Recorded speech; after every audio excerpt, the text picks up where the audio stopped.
Troisième, arithmétique, la leçon. On va compléter la partie grand 2, application. Petit 1, décomposition d'un nombre premier en facteur premier. Décomposition d'un nombre premier en facteur premier. Ça, c'est une partie assez importante. C'est d'ailleurs vraiment la partie utile de la leçon, chose qu'on vous demandera de savoir faire l'an prochain au lycée, quelle que soit votre filière. Donc, donnons un exemple d'une décomposition. C'est quoi une décomposition d'un nombre en produit? Donc, décomposer un nombre en produit, c'est écrire ce nombre sous forme d'un produit de plusieurs facteurs, et là, en l'occurrence, de facteurs premiers, c'est-à-dire de nombres premiers. Donc, par exemple, 20, on peut l'écrire, sa décomposition en produit de facteurs premiers, c'est 2 fois 2 fois 5. 2 fois 2, 4 fois 5, 20. OK? Donc ça, c'est une décomposition de 20 en produit de facteurs premiers, c'est-à-dire des multiplications de nombres premiers. D'accord?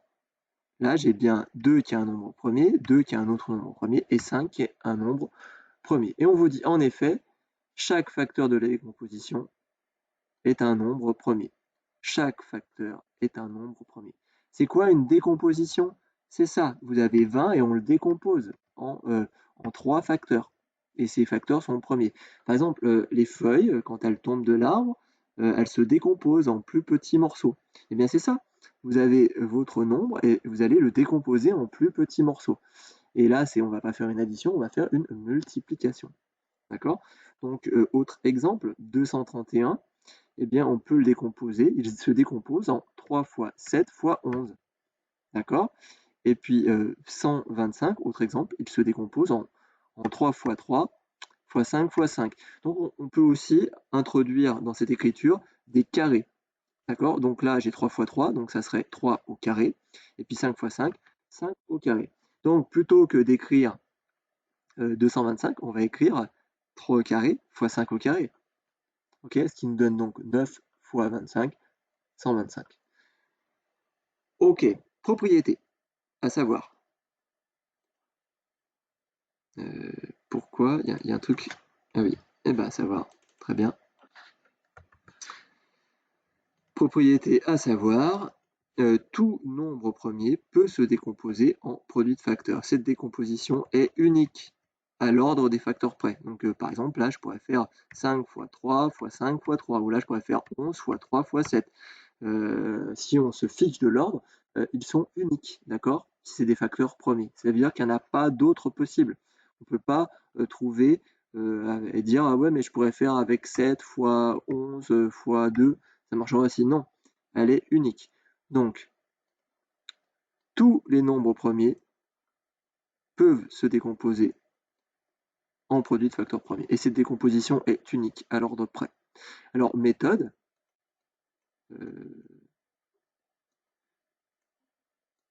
Méthode à savoir utiliser, absolument. D'accord, comme toutes les méthodes.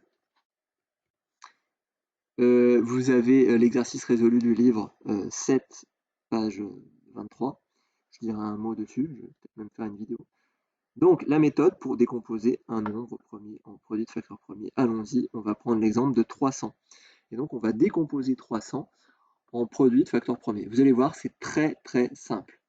Donc, pour ce faire, il est important de bien connaître le début de la liste des nombres premiers. On la connaît, cette liste. Donc, c'est 2, 3, 5, 7, 11, 13. Ensuite, 17, 19, 23, 29, 31, etc., etc. Donc, on commence par tester par le plus petit. Donc, on teste s'il est divisible par 2. Voilà, et donc on va présenter comme ça. On va écrire 300, on va tirer un trait, on va diviser par 2, on va prendre sa machine. Voilà, comme ceci. On prend sa machine et on fait 300 divisé par 2. Donc j'ai mis le 2 ici et je vais écrire le résultat juste en dessous. Bim! Voilà, je continue. Je continue. Donc si la réponse est oui, car il se termine par 3, eh bien, donc j'ai fait le calcul par 2, donc je fais le calcul, ok. Maintenant, on continue, on retente. Est-ce qu'il est divisible par 2? Oui, il se termine par 0, donc il est divisible par 2. Donc je divise une nouvelle fois par 2 donc j'aurais écrit 2 ici, et j'écris le résultat en dessous. Est-il divisible par 2, 75? Est-ce qu'il est divisible par 2, 75? Ben non, c'est pas un nombre pair.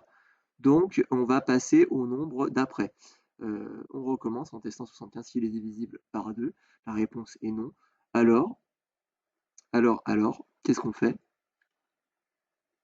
On teste alors le nombre premier suivant de la liste. Donc, après 2, c'est 3. Donc, on va tester par 3. Est-ce qu'il est divisible par 3? Bien, ben oui, parce que 5, 7 plus 5, ça fait 12. Donc, oui. Alors, il y a un moyen aussi de le savoir, c'est à la calculatrice. Vous le faites.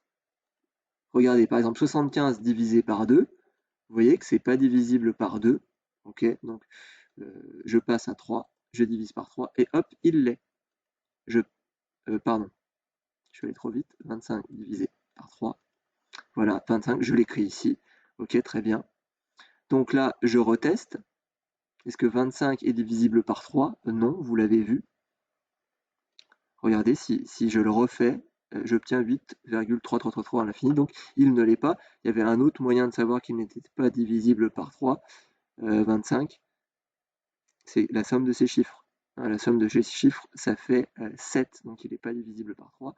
Par contre, donc, nombre d'après, on teste alors le nombre suivant, c'est-à-dire, est-ce qu'il est divisible par 5? Ok, oui, il l'est. Effectivement, ça fait 5. Ok, est-ce que 5 l'est? Oui, il l'est. On continue. D'accord? Donc, on continue. Et 5 divisé par 5, ça fait 1. Et quand on trouve 1, c'est fini. On appelle ça la condition d'arrêt. Je l'ai pas écrit quelque part.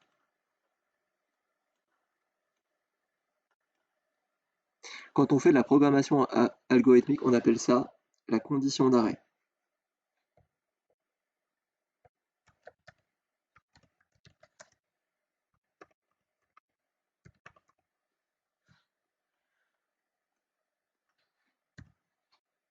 D'accord? Donc une fois qu'on a obtenu 1 comme dernier résultat de la division, c'est qu'il faut arrêter le processus. Donc là, 300 divisé par 2, 150, redivisé par 2, 75, redivisé par 3, 25. Ensuite, on ne peut pas diviser par 3, donc on divise par 5, on obtient 5, et là, on peut rediviser par 5, on obtient 1. Et là, stop, stop, on s'arrête. OK? On s'arrête quand on obtient 1. Alors, on pourrait continuer, mais ça n'aurait aucun intérêt. Et puis ça risquerait de, si on faisait programmer ça à un ordinateur, il tournerait en boucle tout le temps. Donc il faut, dans le programme, dire une fois qu'on a obtenu un, stop. Donc la décomposition en facteur premier de 300 se lit dans la colonne de droite. Donc vous encadrez ça, vous l'entourez. Et donc 300, c'est égal à 2 fois 2 fois 3 fois 5 fois 5. D'accord? 2 fois 2 fois 3 fois 5 fois 5. Et on peut l'écrire avec les puissances. Donc avec les puissances, ça va donner 2 au carré fois 3 fois 5 au carré. D'accord? Si j'avais 2 fois 2 fois 2, ça serait 5 au cube. 2 au cube. Ok, c'est bon. Autre façon de faire, on peut le faire de tête. Donc autre manière de faire, alors ça marche bien quand c'est simple. Ça ne marchera pas quand ce sera plus compliqué. D'accord? Donc par exemple 300, eh bien c'est 3 fois 100. Facile. Ok? Et puis 100, c'est 2 fois 50. Facile. Ok, là, vous voyez que 3 et 2, c'est déjà des nombres premiers. Et 50, c'est 2 fois 25. Et 25, c'est 5 fois 5. Donc là, de tête, on retrouve ça. Ça marche quand c'est simple, mais avec des plus gros nombres, on préférera la méthode comme cela. D'accord? Voilà pour la partie leçon.